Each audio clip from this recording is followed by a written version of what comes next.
Otep à tous. Tshisekedi a opté pour la démarche diplomatique, pas pour la guerre. Parce que lui ne veut pas avoir le sang dans les mains. Je pense en tout cas, puisque lui il est chrétien. Il prie non. Et Jésus lui a dit, tu ne dois pas te battre. Si on te gifle sur la joue gauche, donne aussi la joue droite. C'est ce qu'il est en train de pratiquer. Alors, maintenant, qu'est-ce qui se passe? Il s'est battu la diplomatie. Ça fait au moins 2 semaines que sa ministre des Affaires étrangères, Madame Wagner, que je soutiens, malgré tout, elle est en train de faire le tour de l'Europe et les États-Unis. Elle est à cheval. Europe, États-Unis, pour faire la diplomatie. Ils ont obtenu le résultat de la diplomatie. Parce que la diplomatie, ce qu'ils voulaient, qu'on sanctionne le Rwanda. On a sanctionné le Rwanda aux Nations Unies. On a sanctionné le Rwanda à l'Union Européenne. Ok?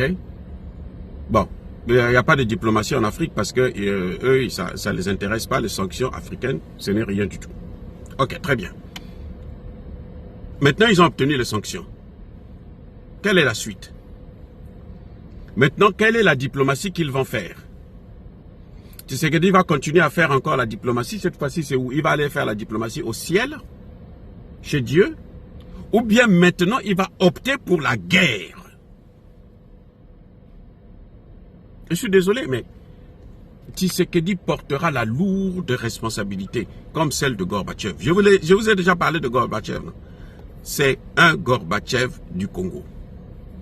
À cause de son laxisme, sa tolérance, sa faiblesse, son incompétence même, son incapacité à prendre des décisions. Les amis, les gens sont, les terreaux rwandais sont rentrés à Goma sans combattre. Ils ne combattent pas. Et puis ils rentrent. Ils ne combattent pas, ils rentrent. Parce qu'il y a beaucoup de officiers qui sont infiltrés. L'armée congolaise est infiltrée à plus de 60%. Tshisekedi le sait. S'il ne savait pas, on pouvait le comprendre.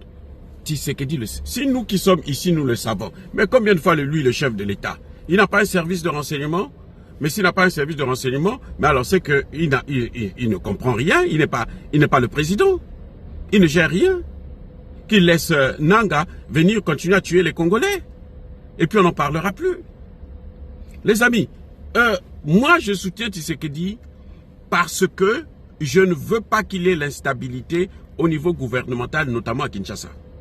Parce qu'imaginez que Tshisekedi soit tué aujourd'hui, il y aura probablement une guerre civile. Le Congo va éclater en mini-morceaux.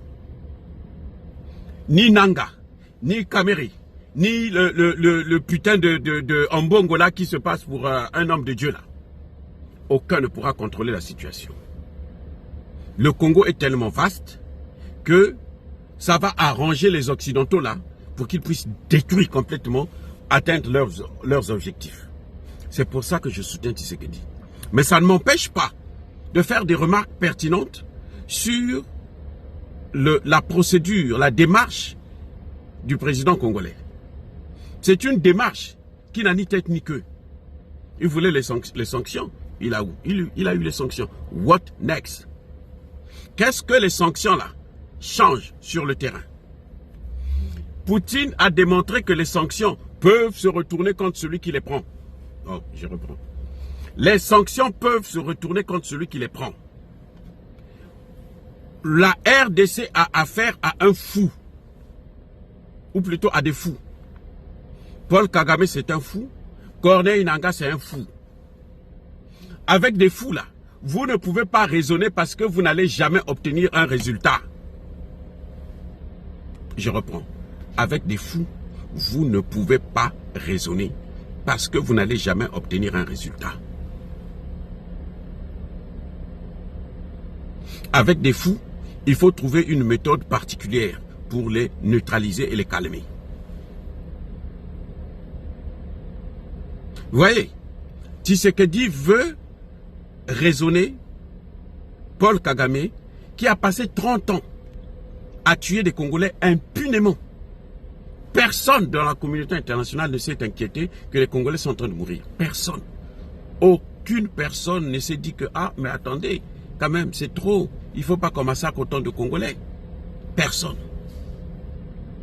Un homme comme ça, vous venez lui dire, non, écoute, bon, nous, on va te donner un peu d'argent et puis tu vas te calmer. Non, lui, ce qu'il veut, c'est atteindre ses objectifs, les objectifs des Occidentaux, c'est-à-dire couper en mini-morceaux la RDC. C'est tout ce que Kagame veut. Il doit finir son travail, il doit finir son job. Tshisekedi était en Allemagne. Là, il est en train de rentrer là d'urgence. Mais qu'est-ce qu'il était parti faire là-bas? Il est allé rencontrer, il est fier, non, j'ai rencontré l'envoyé spécial des États-Unis. Et puis, il t'a donné quoi, des bonbons? Il est venu réveiller les morts, les 18 millions de morts. Mais ce sont les États-Unis qui sont à l'origine de cette guerre. Qui ne sait pas ça? Ça dit que quand Tshisekedi va là-bas pour les rencontrer, là, il est d'ailleurs, il est en veste bien habillé, tout parce que la cravate et tout, parce que lui, c'est un sapeur. Vous avez déjà vu la SAP, là, faire la guerre? Quand on veut faire la guerre, on fait la guerre. Vous savez, on peut critiquer Zelensky, mais Zelensky a pris l'attitude d'un homme qui est en guerre. D'un homme qui gère un pays en guerre. Qui s'habille comme ces soldats qui sont en train de se motiver. Depuis que cette affaire a commencé là, Tshisekedi va partout, en Occident.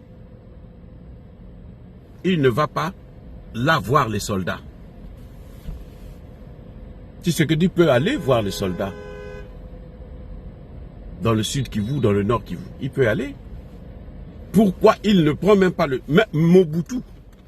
Mobutu, quand c'était comme ça, là, il atterrissait sur place. Vous allez me dire que c'était un militaire. Mais bon, quand même. Zelensky n'est pas un militaire. Zelensky, il y a quelques semaines, avant la fin de l'année, il était à Pokrovsk. Ça y est en train de tomber parce que, bon, ben, les autres sont plus forts. Mais il est parti quand même motiver ceux qui sont là encore. Pourquoi Tshisekedi ne le fait pas? Vous savez, en fin de compte, le problème, c'est Tshisekedi lui-même. Ce n'est pas qu'à Paul Kagame. Paul Kagame fait ce qu'il a à faire. Paul Kagame est là, est venu au Rwanda pour faire ce que vous êtes en train de voir là. Il n'est pas venu pour autre chose. Il est venu pour ça. Bill Clinton, quand il l'a aidé à prendre le pouvoir, a assassiné les deux présidents du Rwanda et du Burundi. Et ça a déclenché le génocide. L'objectif de Bill Clinton, c'était déjà le Congo. C'est pour ça qu'on a dit à Kagame, on te donne le pouvoir, mais tu nous cèdes le Congo là. Parce qu'on veut le couper. Et Tshisekedi vient, non, moi je veux faire la diplomatie. Vous voyez comment, vous voyez pas, ça dit que c'est tellement grossier, stupide, de voir ce que moi je suis en train de voir là. Un président qui a tout pour réussir, et il fait tout pour ne pas réussir. Non, je veux faire la diplomatie. Maintenant, il apprend que ça chauffe à Kavumu. Ils sont prêts à prendre l'aéroport de Kavumu. C'est là maintenant qu'il décide de quitter l'Allemagne pour venir. Mais il était parti pour la réunion de sécurité, non? Il n'avait qu'à rester. Qu'il reste là-bas. Les Allemands, les Français, les Belges, les Américains sont en train de le distraire. Vous voyez, ça dit que on t'amène, oh viens ici là. Une délégation européenne est même venue jusqu'à Kinshasa pour les signer les accords, les contrats. Tu sais qu'il leur a tout donné. On le distrait pour qu'il ne se concentre pas sur les vraies choses. Il y a d'autres pays africains qu'il fallait mobiliser. Il peut aller en Éthiopie, il peut aller, je ne sais pas moi, dans quel pays africain encore. Il peut aller au Mali, il peut aller au Burkina, il peut aller au Niger. Pour dire, moi j'ai besoin de votre soutien, envoyez-moi des hommes, envoyez-moi des armes. Il peut aller au Nigeria, il peut aller en Algérie. Mais attendez, il y a un problème avec ce type-là. Hein? C'est grave ça, ce que je suis en train de voir. Non, la diplomatie, c'est avec ceux qui ont fait la guerre. Ceux qui ont créé toutes les conditions pour qu'ils puissent avoir cette guerre. C'est un problème.